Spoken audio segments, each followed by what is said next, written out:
I'm Bob. I like coffee. I also like to tell stories. So here at the Bobcast Coffee, it's time for a coffee break. So take a coffee break with me and pour yourself a cup of your favorite Joe. By the time you're done with your coffee, you'll know something about me you really didn't need to know. But you'll have fun learning it. Just remember, my stories are true. For the most part.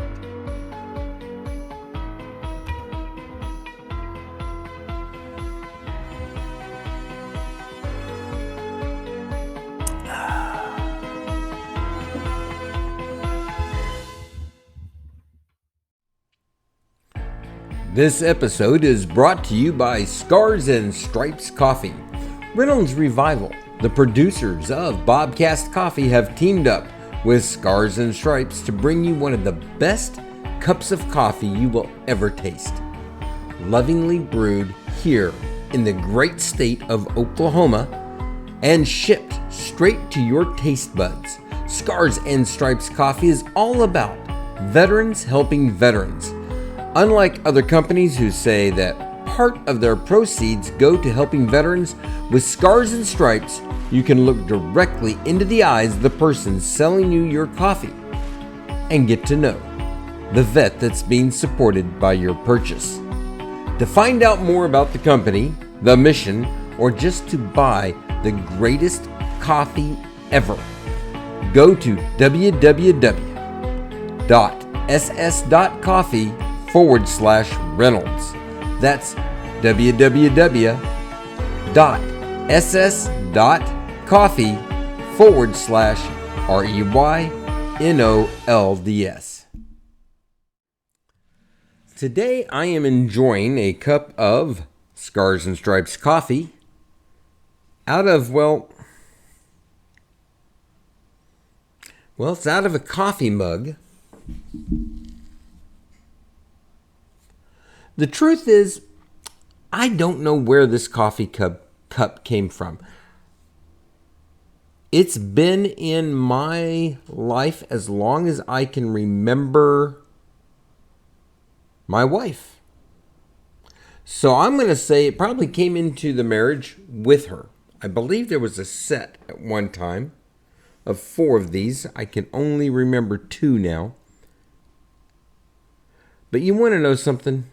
I've probably drank 1,000,000 cups of coffee out of this.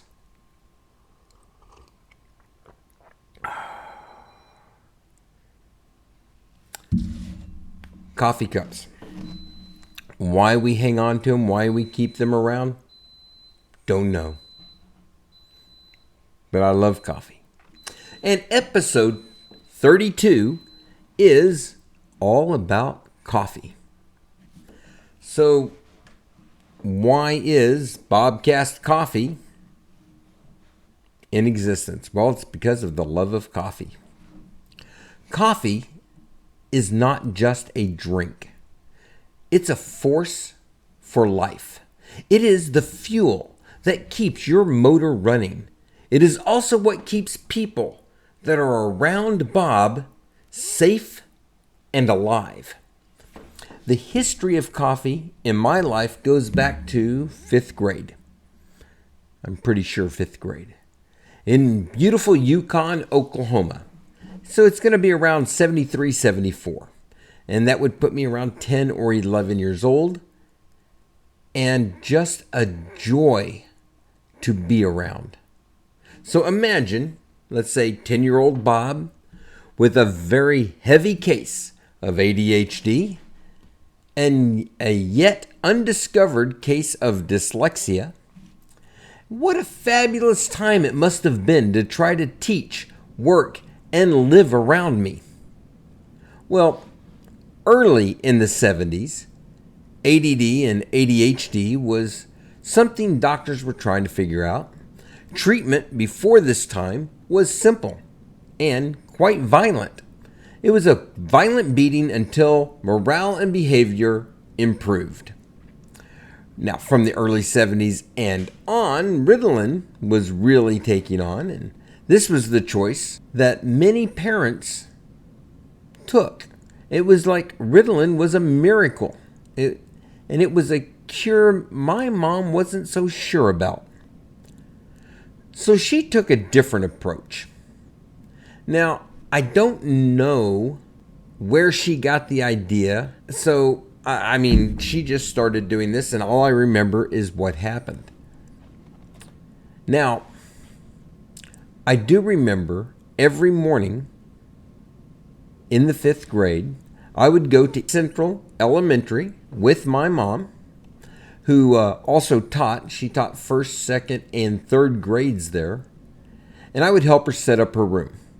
Then I would drink a cup of coffee before going upstairs to the 5th grade.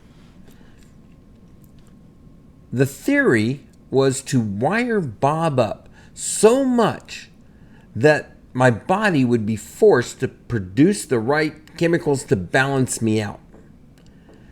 Now, on the days that you could get a stubborn young Bob to actually drink some coffee, I've never liked being told what to do. But a miracle would happen, and I would have a calm and productive day. Now, the days that I fought and refused to drink would not go so well. As a case study goes, it's not very scientific, but looking back, I wish I would have drank more coffee as a youth. As you might guess, this experience left a negative reaction for me for years. So all through high school, I was not much of a coffee drinker. Then college happened. And early in my first semester at East Central University in Ada, Oklahoma, a can of Folgers coffee appeared in my crappy little apartment. Yeah. And I never looked back. Well, that's not totally true. After my 3rd semester at college, I joined the Army National Guard, and while at basic, I was handed a blow to my coffee lifestyle. We would receive giant coffee dispensers, pre-sweetened and pre-cream. So there's no choice. Just coffee, one way, like it or not. See, this is how you can get a lot of coffee out to the troops without the extra mess of supplying sugar and cream that would have to be added. So the logic of carrying around the condiments, goes away. And it's not bad, except if you don't like creamer and sugar in your coffee. Then you're basically just fresh out of luck.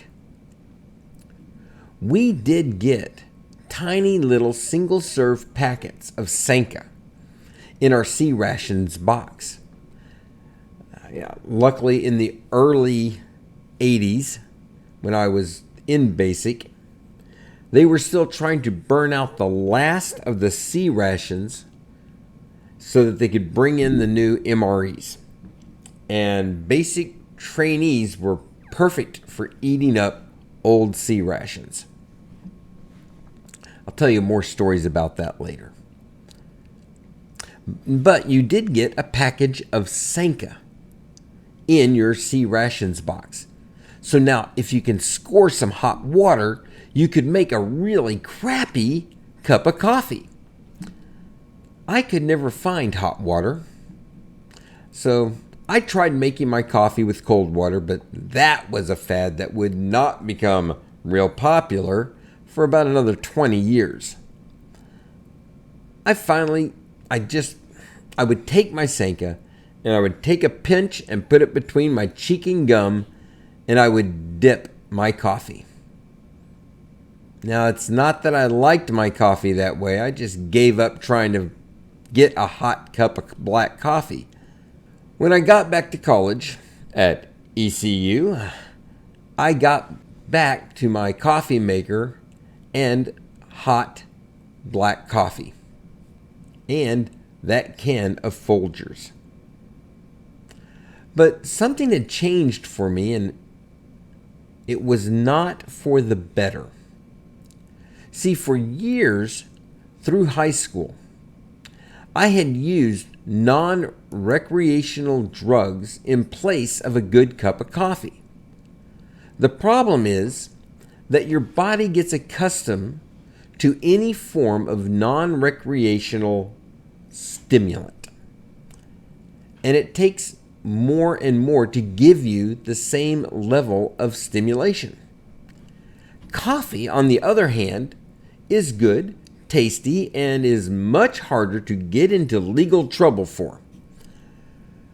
With that said, during my college days, I grew a taste for coffee while I was ruining my body with certain non-legal, non-recreational stimulants.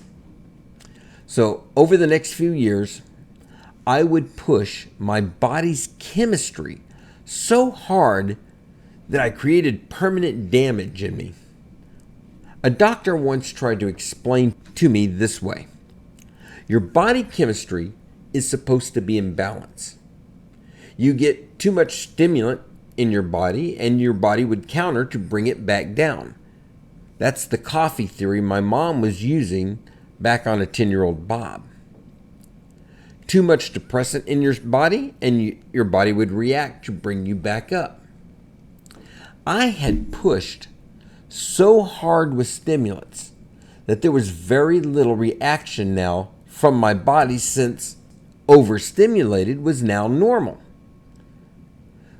On the other side, simple depressants that are not a big deal for most people, think like antihistamines. Well, they knocked me on my butt. That is the way it's been ever since. Brain moving 1,000 miles an hour on top of ADHD and dyslexia. Now, this is why you never want to get inside of Bob's head. It's a very scary place in here. But now, coffee has become purely an enjoyment. I have come to the belief that there is more to coffee than just a caffeine rush. This theory has sort of made me a coffee snob. Okay, if you're going to be snobbish about anything, coffee's not a bad thing. So now, let's get really snobbish. I'm married well. Linda loves good coffee as much as I do, and we hate bad coffee. So much is our love of coffee, we now sell coffee. Even this podcast is sponsored by Scars and Stripes Coffee, which makes this whole episode just another chance to sell coffee. Not sorry about that. There have been so many things in my youth to be sorry about. Coffee is not going to be one of them. As of today, my coffee picks, in my opinion, go like this. When I was young, I drank Folgers. So we will use that as a baseline. And we will put Folgers down here. Now, right along with Folgers is a local brand that I'm only going to mention once. Mean Bean is proof that not everyone was given the talent to roast coffee. So we'll put it right here with Folgers. Now, going up the ladder, you're going to find things like Starbucks. Now that we're going to put slightly higher. See, as incredulous as it seems, Starbucks really did bring the world of better coffee to the market. And it is a better coffee. Just not by that much. If you must have an iced double shot mocha with half cream, half low fat, with 3 shakes of cinnamon, well, you're not having coffee. You're having what I call dessert. The bar that Folger set was low, and Starbucks cleared and set that bar higher by many centimeters. Now, let's talk about coffee that is considered palatable by Bob. This is the top shelf coffees that you will pay higher prices for. Start with Black Rifle Coffee Company. This is a top shelf coffee that you actually might have heard of. They are doing very heavy advertising and they're growing their market share. But in the group of top shelf coffees, they will be the first one you'll find on the Bob list. I know they're very popular, but their roast just isn't my favorite. It's still a good coffee, but there are others. So let's put Black Rifle Company way up here. All right. Next is going to be a medium priced coffee that landed squarely on the top shelf. This is Trader Joe's Bay Blend. By far, in my humble opinion, the best coffee for the price in this price range. It is a great tasting coffee. And for the price that you pay for it, you can drink this every day. In fact, you will find a can of Trader Joe's Bay Blend in my house on any given day. What? Bob drinks other kinds of coffee than his personal top pick? Well, yes, I do. Does a whiskey drinker drink only one kind of whiskey? Do you eat only one kind of hamburger? Of course not. So don't think that coffee drinkers are not capable of enjoying more than one kind of coffee. And for example, let's take the Trader Joe's and put it right there. Now, Oklahoma has their own roaster here in Oklahoma City called Eyote. And their house roasted coffee is simple and smooth and is well worth running past your taste buds. So we're going to take them, put them right there. Now we come to what was my favorite coffee for quite some time. We're talking Death Wish coffee. Death Wish is a coffee that comes from the state of New York. I know. It's from New York. And it's really good coffee. It's inconceivable. Death Wish is considered the most caffeinated coffee made. And I'm not sure how they do that, but man, it is a great kick in your adrenal gland. And they do have some of the best looking mugs ever. Now, for number 1 on the list, the top of the top, Bob's favorite. Surprise! It's Scars and Stripes. Scars and Stripes coffee is by far the smoothest coffee I have ever had. It is so good, I started selling this coffee. And I use it as an outreach to the veteran community. So how does Scars and Stripes attain such a great tasting smooth coffee? Well, first, they only use top quality coffee beans from around the world. And they use no fillers. Of course, there is a level of coffee bean that is low in quality and very inexpensive, and it's used by many companies as fillers to lower the cost of their manufacturing and to increase their profit margins, not in Scars and Stripes.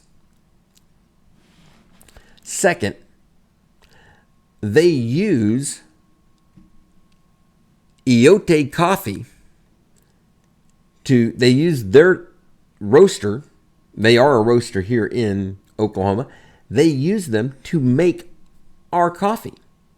So we get the beans, ship them to Eyote. Eyote roasts them. Very well done. And we ship it to you. Now, I have grown over the years in my coffee intake.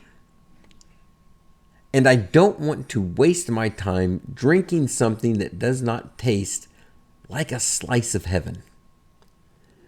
The other thing that Scars and Stripes does is it empowers veterans.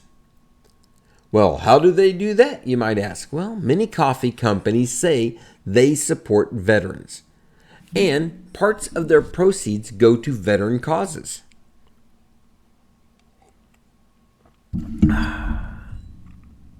Well, Scars and Stripes is the company made to empower and support veterans. See, only veterans can sell Scars and Stripes. So if you want to know what veteran you are supporting by the coffee that you buy, all I can say is, hi, my name's Bob. I was a young lieutenant in the Oklahoma National Guard, and your purchase helps me. Now, can you tell I'm passionate about coffee? So what we're going to do is we're going to wrap up coffee for you right now. Here it is. My belief is that there is a coffee out there for everybody. You need to find it, and you need to enjoy it. Now, I have very rigid beliefs, snobbish beliefs about coffee, but that's for Bob. You need your own beliefs and your own snobbiness for yourself. But if I can help you find your way, then please try some of my top picks. The most important thing is when you drink coffee, tea, or whatever, you put in your mug the drink that you love and you consider the best. Now, go out there, get another mug, and enjoy some coffee.